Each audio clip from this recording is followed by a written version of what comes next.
Let's discuss what is heart failure, its types, causes, clinical features, and management.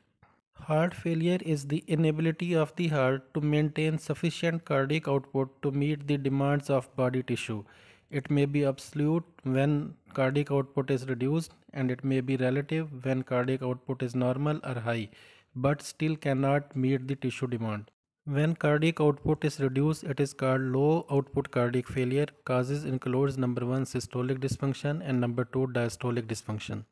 When there is systolic dysfunction, then there is weak ventricular contraction, stroke volume reduced. Ejection fraction may fall as low as 20% and it leads to left ventricular hypertrophy, and renin-angiotensin system initially is compensatory. In case of diastolic dysfunction, myocardial elasticity is reduced, filling during the diastole reduced, ejection fraction initially maintained, and later stroke volume reduced, cardiac remodeling, sodium and water retention occur. For example, includes hypertension and restrictive cardiomyopathy.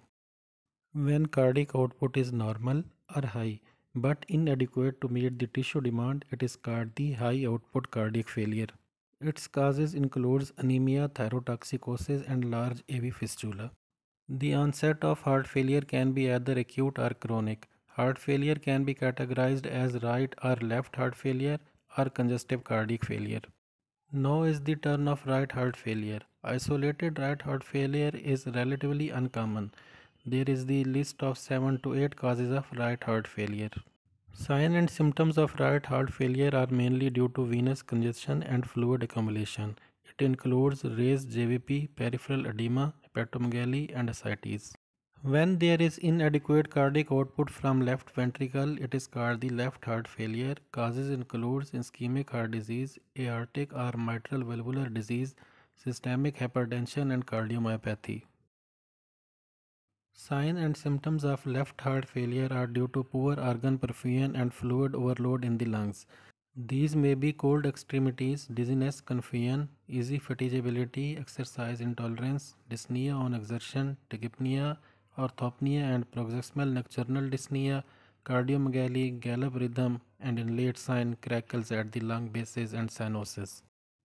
Third and most common type is congestive cardiac failure, which is due to the failure of both left and right ventricle.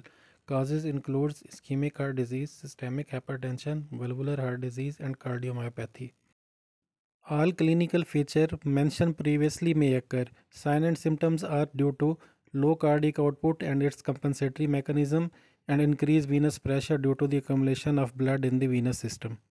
Short-term compensatory mechanism to low cardiac output is by baroreceptor, chemoreceptor, and cerebral ischemic response, which increase the sympathetic tone and ultimately increase the cardiac output. Intermediate and long-term compensatory mechanism is by renin-angiotensin system, which causes the increased venous return and increased cardiac output. Our aim of treatment is to improve the cardiac contractility, treat the symptoms, decrease the load on heart, cause must be treated, and in long-term management, dietary and behavioral changes, control of risk factors such as smoking, hypertension, diabetes, and hyperlipidemia. These four drugs are used in the treatment. Number 1, AC inhibitors. Number 2, venodilators such as nitrates and hydralazine. Number 3, diuretics such as furosemide and spironolactone. And number 4, inotropes such as adrenaline, dopamine, dobutamine, and digoxin. Understanding, you respected every bound.